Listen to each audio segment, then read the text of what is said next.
My name is Jim van Praag, and I joined B'nai B'rith Lodge, Wellington, in 1961. Well, B'nai B'rith in those days, and B'nai B'rith started about a year before I joined.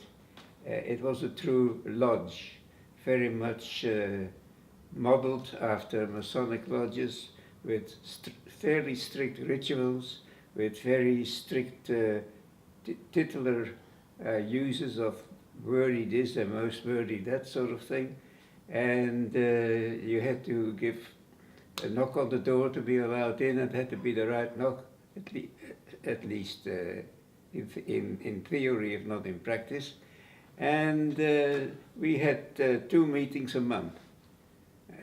The one meeting was a formal meeting when we all dressed up in dinner suits, and all the formalities were taking place. And the second one was open to our wives, and that was, so there were 2 meetings in 1 month. They were conducted in a very friendly but very formal way. Our activities were in part, and not so unimportant, was anti-defamation. Anti-defamation in those days, I'm talking now back to the early 1960s, were in the hands of Jack Meltzer, brother Jack Meltzer. And Jack Meltzer was the secretary of the police association, so he had good contacts. And he single-handedly did the anti-defamation work, which was in those days reasonably simple. He died after some years, and I took this over. And when I took over the anti-defamation, shall we say, portfolio of Wellington Lodge, there was not enough membership to start a well-organized anti-defamation organization, but maybe 1 or 2 people already getting older and all that sort of thing. It wasn't possible. So together with E.L. Lawrence, we started the Public Affairs Committee, which was a forerunner of what is now called the New Zealand Jewish Council.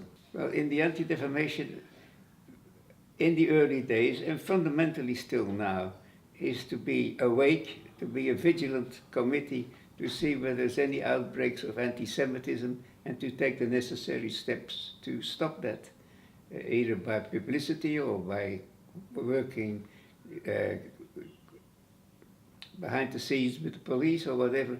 That was the main purpose, and fundamentally that is still the purpose now. But because of certain circumstances in Wellington, we also have to, and I say we because I'm still on that council, we have to now also take up sometimes the cudgels for Israel, because the Zionist Federation is not doing very much here, if anything, at the present time. I'm talking about Wellington.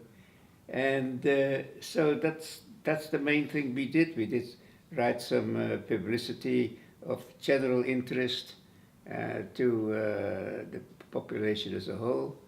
But that was the fundamental purpose of anti-defamation, as the word says. When I asked myself what B'nai B'rith has contributed to me, I would say I've made some very nice friends.